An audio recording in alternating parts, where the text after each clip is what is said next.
All right, first podcast ever, 17th Tee podcast, live from the Wick. I'm here with my co-host, Coach Hommida. How's it going, man? Good to be here. You know, we've been planning this for a while and waiting for this to start up. Yeah. We finally got after it. We got some time, got some downtime on our hands, so yeah, it's nice to be here. Yeah, being in quarantine. I mean, I know you sent me a text and said, yo, when's this Riz x Hommida podcast dropping? And I mean, based on some of the conversations we have when I'm caddying for you, you're caddying for me, and some of the car rides we've had and just crazy, probably 6, 7, 8 years of friendship, I figured we've got a lot of weird shit to say, which would definitely make a good podcast, especially that everyone's kind of stuck at home doing nothing. So we're at the Wick today, and it's a beautiful day. It's probably the hottest day of the year so far. Tell me a little bit about the Wick. I've been working at the Wick since I was just a young boy, 7th grade. I got my first job here. Nice. Cleaning clubs, fresh wipes, cold water. So, you know, it's been good ever since. Recently got upgraded to the pro shop. Nice. Making the big bucks now, as the kids say. What are you slinging in the pro shop these days? Slinging hot merch. So we're loaded up with fresh Puma gear. Nice. We got a few good FootJoy polos. It's loaded up. We got yellow Pro Vs. Yeah. Just everything that the members want. So Wilwick's got a new pro now. Who is he? What's the deal with him? Big Luke. He's a good guy. He's been here a few years now. Really put the club in a new direction. So yeah, we've been killing it here. Yeah, no, and I've been out here. I've been playing here for a long time, and it's the best that it's ever looked. You guys are hacking down trees like they're going out of style, really opening up the sight lines and freeing me up off the tee because I'm working that snap hook right now. Understandable. And it's freeing. It used to be you hit in those trees, it's a dungeon. It's still like that, but some of the angles are a little bit better, and I just think the course is freaking phenomenal right now. It's in great shape. We're getting a lot of inspiration from Westchester type courses, trying to get in that type of shape. Yeah. Firm, fast, cut it tight, take out the trees, sight lines. I mean, if we could cut down these trees like these hackers out here cut up the golf balls, we'd be in good shape. Yeah. So you said Westchester Golf, and I know you're currently a student athlete at Iona College. And how's that been going? I mean, I know you guys practice at some sick places. Yeah, so we get out on a lot of good courses. Home course is Waikago, right there in the New Rochelle area. Yeah. Hot spot for coronavirus. Shout out coronavirus. Shout out Corona. And, we get on some great tracks, Wingfoot, Quaker Ridge, Westchester Country Club, all great. So with the coronavirus been going on, what's your golf schedule, golf routine been like? Been working 40 hours a week, 40 hours plus, trying to rack up that overtime. Nice. Been shooting the course record around 6:30 p.m., getting out there for a quick 18, walk around 2 hours. Yep. Got off on Mondays and Wednesdays, so I try and get out there and play money matches. That's when most of my income's been going. Been losing money matches. Losing them. It's been good. That's awesome. Basically, it's just such a great place to play. How has your game evolved over the years? I know we met when we were in high school, tearing up that Section 9 Varsity 845 area. But what's the progression been like with your game? So when I was younger, I didn't hit the ball as straight. I had a good wedge game. Nice. Now it's pretty similar, except I have a bad wedge game, so the scores have gone up. But no, seriously, course has been good to me. It's really straightened up my game. It teaches you how to hit a lot of good punch-out shots. You can't live in those trees forever, so you got to figure out a way to score. No, I know. And I just played today, and we were hacking it around, or I should say I was hacking it around. It's really tough to score when you're, in the trees all the time, but this is a really good place to kind of get your tee shots straightened out and really just learn how to score. Yeah, no, of course. It's demanding off the tee. That is one thing it is, and it's not the longest course out there. It's maybe 6,800 yards, but you really got to be in those fairways. It's premium out here. Yeah. Coming into the greens is tough, and when you're in the rough, God knows this time of season it's thick, damp. You got to be in those. You got to be in those fairways. Absolutely. Packing those pins. And it is a great place to learn tee shots, but more importantly, it's a great place to really learn the nip shot. So tell me what they're working with some of those pin locations, having them in bowls, challenging you to use all of the grooves on your wedges. So, Robert Trent Jones Senior Design. There's a lot of ridges out here. Yeah.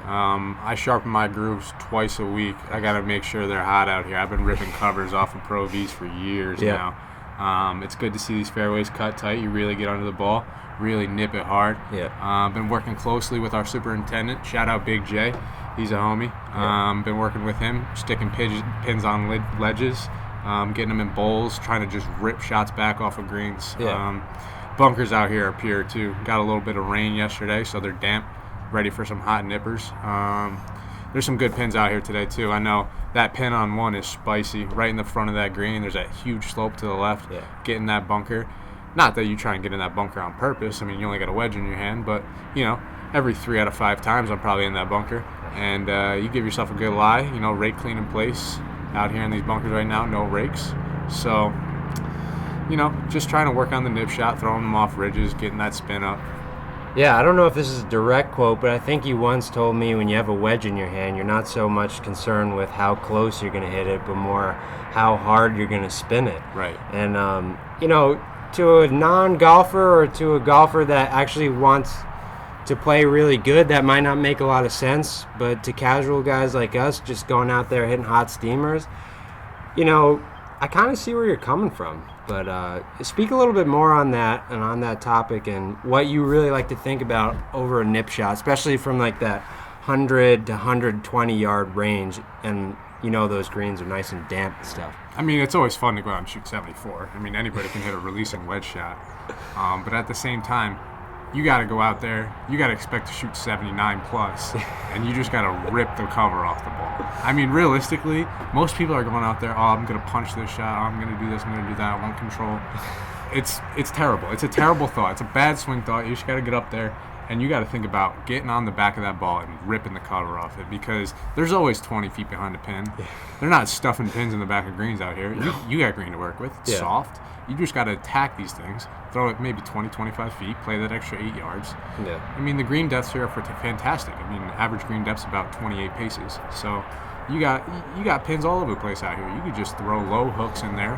I'm a big fan of the hook wedge shot. Get that thing spinning hard right. Yeah. Right. It's fantastic. It's really an acquired shot. Like I said, anybody can go out there, duff it around, release their wedges. It's boring. Might score well, but It's a shitty way to play. it is. It's not fun. Yeah, so to sort of like the newcomer to golf who hits it in a bunker, and I know you like to tell them to pick it clean so they could really see that spin and get some control on the ball. To that newcomer who's worried about sculling the shit out of it and, flying the green by 40, 50 yards, what's the advice that you give to them? I know, like, I'm going to guess you like to take it as it comes, like say, hey, sometimes, that's what happens. You gotta take a risk to hit those nippers. Yeah. So I mean, what you hear too much and what the popular opinion is in the public is that you need to get in that 50, 60 yard zone. It's a no practice zone. Nobody gets in the bunker and practices 50, 60 yard shots. So you have no feel. So the honest thought is that you should get in there with maybe a pitching wedge or a 9-iron. Yeah. Open that bitch up a little bit and just kind of nip it out. Kind of like a low mid-flight cut. Yeah. Terrible. Yeah. Terrible. I don't like that. No, it's terrible. So you got to get in there. I mean, everybody and their mom has a 60-degree vokey these days. Yeah. Get in there, open that thing up, get like 4 to 8 degrees of bounce, normal wedge. Get in there, open it up a little bit, shallow it out. Get nice and shallow, drop that thing in the zone, nip it out, a little cut finish, saw that thing off. And, it's something you got to feel. You get something you got to visualize. Yeah. I remember Jack Nicklaus, I think, said never hit a shot that you can't pull off more than 8 out of 10 times, or maybe 7 out of 10 times. I'm guessing you're just calling BS on the GOAT, on the Golden Bear. Chad Mays said pretty much the opposite. So I don't think we're really worried about what Jack Nicklaus is saying. No. I mean, what's he done in his career? Jesus. I know. Compared to Chad Mays, he falls woefully short. I mean, God. So we're in the gazebo right now, and behind you, I see you're whipping that Hyundai. that thing's grease, bro. Tell me a little bit about it. She's got about 260K on her. This whole Bertha right there. That's Wait, no. Before I cut you off, when you got into an accident, and remember, what was this, like a year ago? What did they tell you, that the damage was worth more than the vehicle? Yeah, so I got into an accident down near New York City, and so I get in a little fender bender. It'd be like getting a paper cut. It's equivalent to getting a paper cut on your car. Yeah. And I take it to the shop. I'm like, hey, boss, think I can get some work done? He's like, I'm not going to lie to you. It's not worth it. Your car is total. And I'm like, dude, it's got a scratch. What are you talking about? And he goes, nah, this damage is worth more than your car. I'm like, how much is the thing worth? He's like, you could probably get $600 retail for this right now. I'm like, dog, I could buy a driver for more than that. Yeah, throw some wheels on my driver and bring it to work. How's it driving, though? I mean, it gets you from point A to point B. I know it gets you to all those tournaments and driving around from school and home and stuff. I mean, honestly, it's got some issues. It's got some everyday issues that a 260,000-mile car would have. Yeah. I mean, it leaks more oil than me down the stretch at a qualifier, but it's getting there. I mean, it does what it needs to do. It's pretty good on gas. Yeah. I've been getting more than 18 miles a gallon for the past 3 years. Do a lot of traveling, a lot of driving. We were all over the place doing our golf and caddying and whatnot. So, she's steady. She's got her problems, but I guess everything does. I know. And speaking of problems, the coronavirus is a problem, and we're out here in quarantine. Tell me, what are your plans for the rest of the summer as we start to really get into the heat of things? So my plans for the summer, just kind of waiting on these tournaments to open up.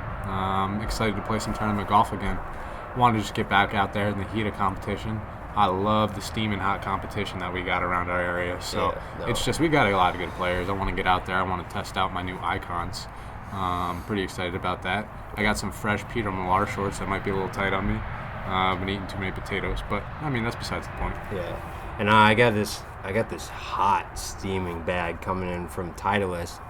I ordered it about 3 weeks ago. It's one of the Lynx Master bags, limited edition. Shit is fire, but I have no idea. I'm pretty sure they mass produce them in Wuhan, so there's probably no chance that thing comes anytime soon. And if it does, it's coming with COVID all over it. But I mean, a Kushnet's got to be skinning that leather fresh off the cows in China. Yeah, absolutely, and with the bad interior. But overall, man, I'm super excited to get this podcast off the ground.